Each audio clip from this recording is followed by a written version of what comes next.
remember when I lost my mind. There was something. What's going on, YouTube world? This is me once again, Sean, getting ready to post another video here. This one's going to be in response to Ravi Zacharias, and I guess this guy had went on ahead and posted on his video that this Ravi Zacharias is the atheist nightmare, and that this guy made right off the bat is that this philosopher, I guess, went around saying that God died in the 19th century, and that no doubt in the 20th century he would be good and done. But at the same time, supposedly this became also the bloodiest century, this same century when God died, and it's just absolutely retarded.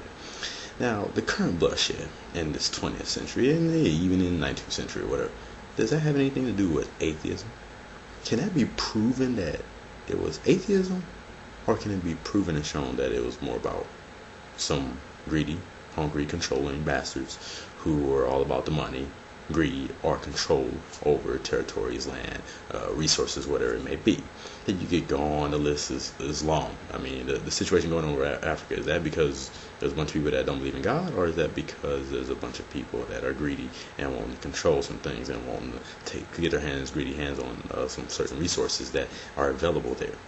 This Iraq war, this war over in Israel, I mean, are those folks atheists? Last time I checked, none of them are atheists, but there is a situation over there regarding the land.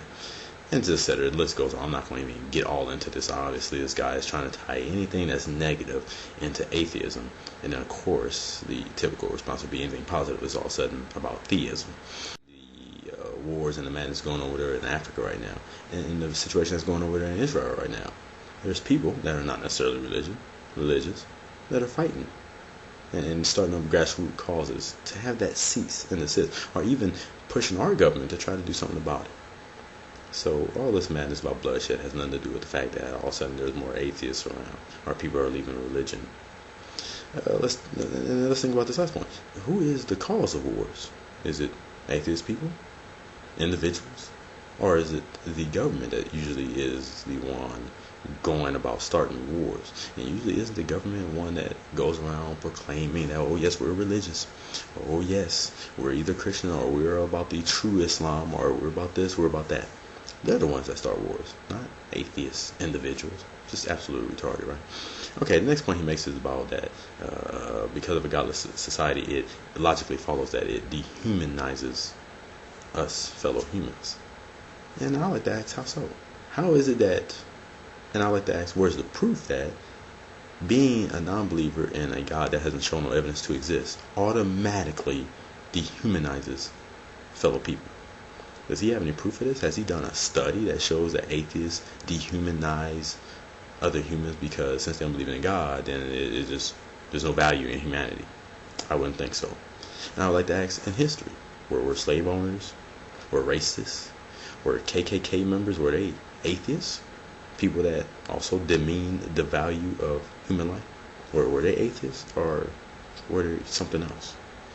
Now, I'm an atheist myself, and I actually have more value on humanity than I previously had as a Christian. As a Christian, I was too caught up and busy trying to prove that my religion, my version of Christianity was correct versus everybody else's, and trying to get everybody into heaven because they were down to hell, to not dehumanize humanity.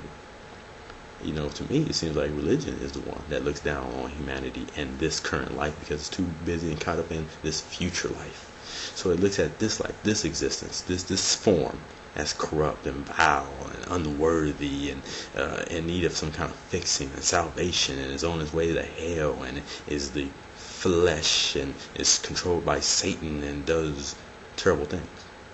Wouldn't that be more dehumanizing of this humanity in this current life than an atheist who says, hey, I don't believe in God, I don't see nothing wrong with us? Yes, there's people out there with problems, but that has nothing to do specifically with a belief. It's just the individual.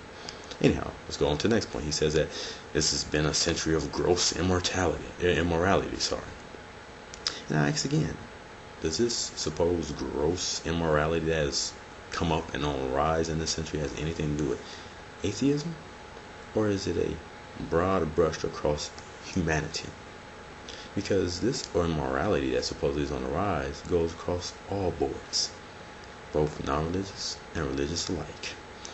Is it not various leaders in the church today guilty of being money hungry, guilty of becoming cult leaders, guilty of abusing their flock and people that follow them, guilty of mind control, social control, and emotional control, guilty of compromising the very book they claim to follow on an everyday basis. You look at churches today and the people that claim to be Christian and go to church, and it's amazing how many of them live the lives they do, full compromise against the very book they say they supposedly follows, but then they make that excuse that they're sinners saved by grace. It's sad. It's very sad. It doesn't even surprise me when I hear that a minister did this or a Christian did that. It doesn't surprise me whatsoever. Aren't there Christian leaders today, or Christian members that are being caught up in lies, greed, extramarital affairs, becoming false prophets, being thrown in jail for breaking the law? This whole thing of immorality goes across the board, so his point proves nothing that has anything to do with, because the society is turning away from God. It's just human, certain individuals that do what they're doing. Now, how about devoid of meaning? He says that supposedly, now in atheism, you're devoid of meaning. Now, how is that so? That's only so to those who think that there's only meaning in religion. They limit themselves in their perspective to think that life only has meaning inside religion. Now, if you don't do that like they do, then you can find plenty of meaning in this life without religion. I know I find it. I'm just fine. I have hope. I have meaning. That's too bad for you if you limit yourself to thinking that without your religion, without your God, that all of a sudden all hope is lost. That's too bad. It's too bad that you have that limited viewpoint.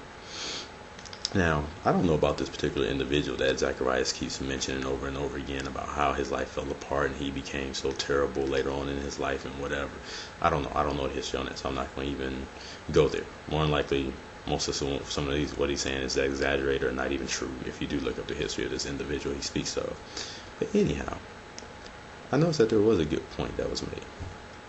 And that was that atheists are not happy though they claim to be. He tries to make this point. And I would just say, Zacharias, that goes vice versa. There's plenty of Christians out there that are pretending to be happy behind in those pews and behind the pulpit, pretending that because they're in Jesus and they have their salvation that they're so happy and so full of the joy of the Lord. But get them behind their closed doors and see what kind of lives they're living.